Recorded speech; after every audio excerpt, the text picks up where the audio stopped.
اللہ فرماتا ہے کہ یہ جو روزہ ہے نا یہ خاص میرے لیے ہے اور میں ہی اس کا بدلہ دوں گا۔ تو اللہ فرما رہا ہے جو انسان بھی رمضان کے مہینے کو پالے اسے چاہیے کہ وہ اس کے پورے روزے رکھے، اور اگر کوئی شخص بیمار ہو یا مسافر ہو تو دوسرے دنوں میں ان کی تعداد پوری کر لو۔ دیکھو نا یار، یہاں پر اللہ تعالیٰ انڈرسٹینڈ کر رہا ہے کہ نہیں کر رہا بندے کو؟ یعنی اللہ رب العزت ایک طرف کہہ رہا ہے کہ بھوکے رہو، پیاسے رہو، اور دوسری طرف ان لوگوں کا احساس کر رہا ہے جو بیمار ہے، جو مسافر ہے۔ یعنی اس زمانے میں اگر سوچا جائے تو آج کل تو گاڑیاں ہیں، گرمیوں میں اے سی لگا ہوتا ہے، سردیوں میں ہیٹرز لگے ہوتے ہیں، لیکن اس وقت جو سفر ہوتا تھا وہ بہت مشکل ہوتا تھا۔ لوگ گدھوں گھوڑوں پہ سفر کیا کرتے تھے، تپتی ریت پر، دھوپ پر، چٹانوں پر چڑھا کرتے تھے۔ تو ظاہری سی بات ہے اتنی ٹف سچویشن میں 2 کلومیٹر چلنے کے بعد زبان باہر آ جاتی ہے پیاس سے، اگر پینے کو کچھ ملے نا تو جان حلق تک آ جاتی ہے۔ تو اللہ احساس کر رہا ہے نا مسافروں کا، اللہ کو پتہ ہے نا کہ سفر میں کیا حال ہوتا ہے۔ دیکھو اللہ کیسے جان رہا ہے انسان کی فیلنگز۔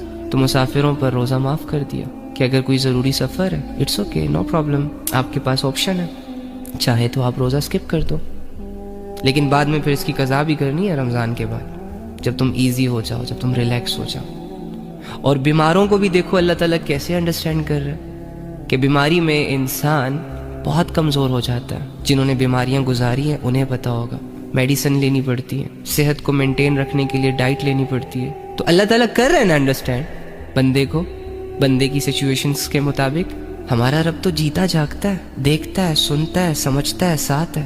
ہمارا رب زمینی من گھڑت خداؤں کی طرح تھوڑی نا کہ جن کے سامنے رویا جائے، جن کے سامنے لمبی لمبی باتیں رکھی جائیں اور وہ ٹس سے مس نہ ہو۔ ہمارا رب تو الحمدللہ تو بیماروں پر روزہ معاف کر دیا۔ اب دیکھو نا، اس میں آپ کو اللہ کی محبت نظر نہیں آ رہی، یہ چیز فیل نہیں ہو رہی کہ اللہ انسان کو انڈرسٹینڈ کرتا ہے، انسان کو تنہا نہیں چھوڑتا، بے بسی میں اس کا ساتھ دیتا ہے، اسے برڈنائز نہیں کرتا، اس پر کوئی بوجھ نہیں ڈالتا۔ ایک سچے دوست کے علاوہ یہ اپرچونٹیز کون دے سکتا ہے تمہیں؟ ایک سچے محسن کے علاوہ اتنا ریلیف کون دے سکتا ہے تمہیں؟ تمہاری 60-70 سال کی زندگی کی عبادت کے بدلے ہمیشہ کی بادشاہت دینے والا اللہ کے علاوہ کون ہو سکتا ہے؟ 50 سال کے گناہوں کے بعد ایک رات کی عبادت اور دل سے نکلے چند توبہ کے الفاظوں سے تمہارے 50 سال کے گناہوں کو معاف کرنے والا اللہ کے علاوہ کون ہو سکتا ہے؟ لیکن ایکچولی میں نا ہم بس اپنی اس زندگی کو لے کر جج کرتے رہتے ہیں، بڑے ججمنٹل لوگ ہیں ہم یار، غلط آبزرو کرتے ہیں ہم۔ حالت خراب ہے تو سمجھتے ہیں کہ جیسے سب کچھ ہی خراب ہے، اب زندگی میں کچھ بھی اچھا نہیں رہا۔ ابے یار تیرا رب تیرے ساتھ ہے، تو اپنے رب کے تعلق کو مینٹین کر کے رکھ۔ دنیا اجڑتی ہے تو اجڑنے دینا، تیرا لینا دینا ہی کیا ہے اس دنیا